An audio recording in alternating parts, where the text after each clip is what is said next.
Hello there. I hope you're holding up well. And welcome again to Thea's Table. Now, there's been some hopeful debate around whether hot weather or sunny weather or summer weather can slow down the infectiousness of the SARS-CoV-2 virus. But currently, scientists seem to lose hope as the numbers are ramping up in hot countries like Singapore. However, if you stick around, I'm going to take a look at some of the earlier data around this topic, and I will put it in current perspective. Now, do bear in mind, it's my personal interpretation of the data. Also, I am going to present you with a delicious recipe for this beautiful iced coffee that you see here. That's been trending since people are staying at home, and they are giving us great ideas online. Now, I do apologize for the background noise today. Thailand is kind of a noisy country, and my neighbors are moving something in or out, and I don't think this is going to stop for a while. So I'm just going to carry on, if you'll excuse me. I spoke in a former vlog about lessening the viral load. And the idea behind this is we sanitize and clean things, not thinking we can get rid of every little shred of the virus. The idea is, though, and a lot of scientists do concur on this, if your body gets hit by a lighter or a smaller load of the virus, then your body has time to ramp up and defend itself better than if you get hit with a massive load of the virus.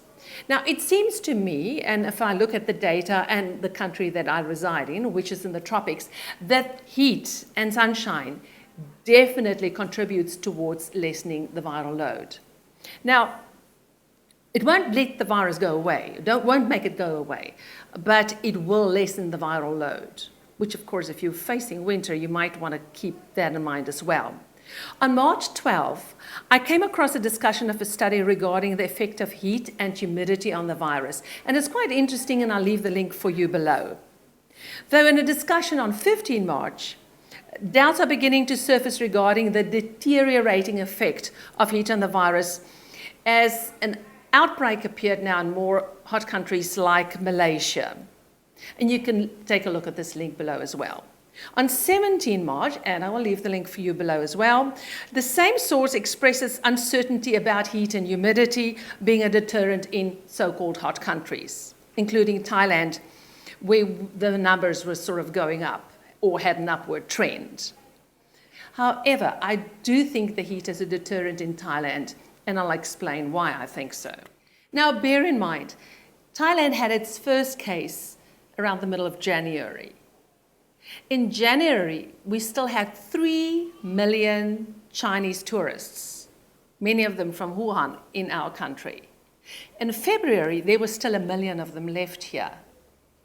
And yet, our numbers have stayed reasonably low. Now, we had a lockdown at some point in time, but really it was a very light lockdown. It's from 10 o'clock at night till 3 o'clock in the morning. And during the daytime, we can move around as we wish.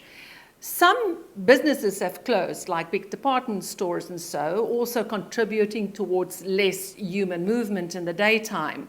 But if you bear all this in mind, and the fact that our numbers have lowered considerably, I do think that heat is a deterrent, in my experience here. And I think you should remain hopeful that it will help you in your country as well when you approach summer or if you have hot weather. Now, that should be combined with good personal hygiene, wearing a mask. Everybody here wears a mask, and good social distancing. But it definitely, in my experience, is a contributing factor to lowering the viral load. So anecdotally, I have observed even before the lockdown that the virus spread far slower in our country. If you consider our proximity to China, that we had very lax restrictions on traveling, and also if you look at countries like Italy and the USA, really something else must have contributed to the slow spread of the virus here. We also had low testing, and they're clear here that they can't afford massive testing, but the virus spread slower. And I think the definitive factor here is that it's a very, very hot place that we live in. But now, bearing in mind, if you're approaching winter, you might want to consider that you will still have to wear a mask. You might want to be a little bit more cautious when winter comes your way. Now, Dr. John Campbell, one of the experts that I do follow, touches on this in his April 14 discussion. And he discusses quite a number of impacts of heat and cold on the virus.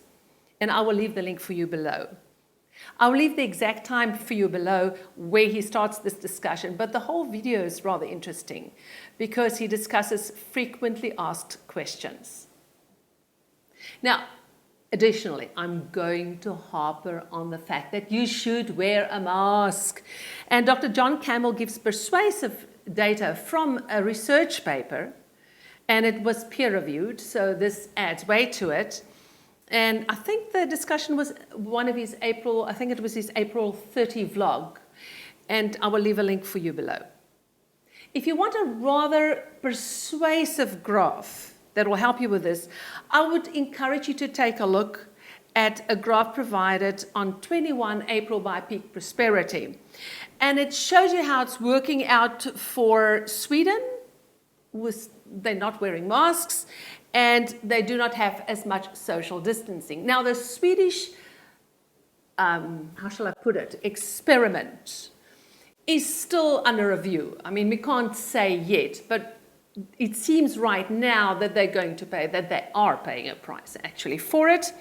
And I will leave you the link below and the time frame where you could take a look at the graph. Now compare Sweden with the Czech Republic, who started wearing masks early on. And they brought their R0 down well below 1. That's excellent. That's the way to do it. So if everyone wears a mask properly, practices good social distancing and proper hygiene, hand hygiene in particular, business can start opening up. Countries can start getting their economy going if everybody wears a mask. It's so simple. And if you add heat to the equation, well, then you will definitely slow down the R0. Now, in my opinion, the main goal of every government should be to educate its people. Not just tell them what to do and what not to do, but why they should do it. If people understand why they should wear a mask, it will be easy for them to wear a mask.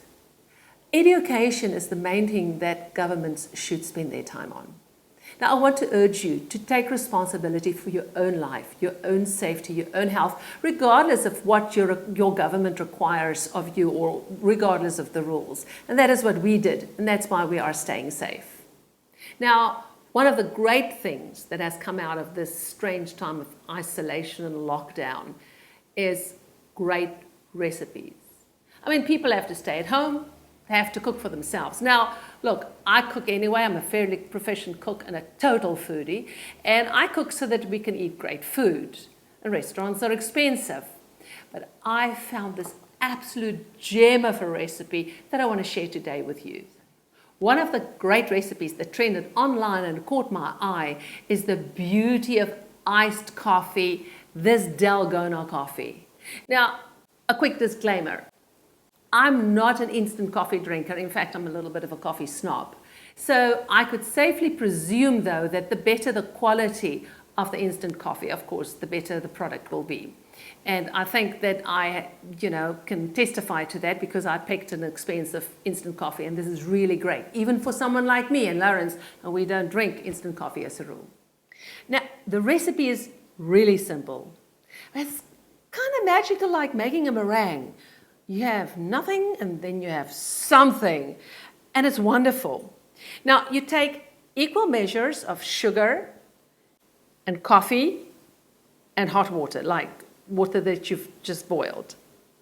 You put it in a mixing bowl, take an electric mixer. Look, you can use a whisk. I've seen some people do it, but that will take hours. Take an electric mixer and just whip it into this wonderful substance that will emerge much like a meringue with stiff peaks. But I'll show you the consistency of that. Now, I like it iced, but you can have it with hot milk. You can even have it with frothy hot milk. Depends on you. Now, this glass here takes 2 tablespoon measures of each. The whole idea of the recipe is equal measures. I mean, if you make a massive amount, you can take a cup of each for that matter. But this glass here takes 2 tablespoons of each, and this little glass that Lawrence usually drinks from will take 1 tablespoon of each, just to give you an idea of how the measures work. Lawrence likes to add sugar to his milk because he likes it sweeter. And we both like to add ice to the mixture after we've topped it with a Aldona mixture, with a little foamy thingy. And we just like it really icy. But that's up to you. Now, if you don't like regular milk, you can use coconut milk or almond milk. It will alter the taste, but it will still be great, I think. I haven't tried it because I like regular milk, but I think alternate milks would be interesting. You just stir it well when you've mixed it all up and assembled it, and you enjoy. I mean, it tastes like a milkshake. It is a marvel. Do try it. Share, like, subscribe, comment, and all that good stuff. And on this culinary note, I bid you a good day, and this Aldona coffee will give your day a zing. Bye.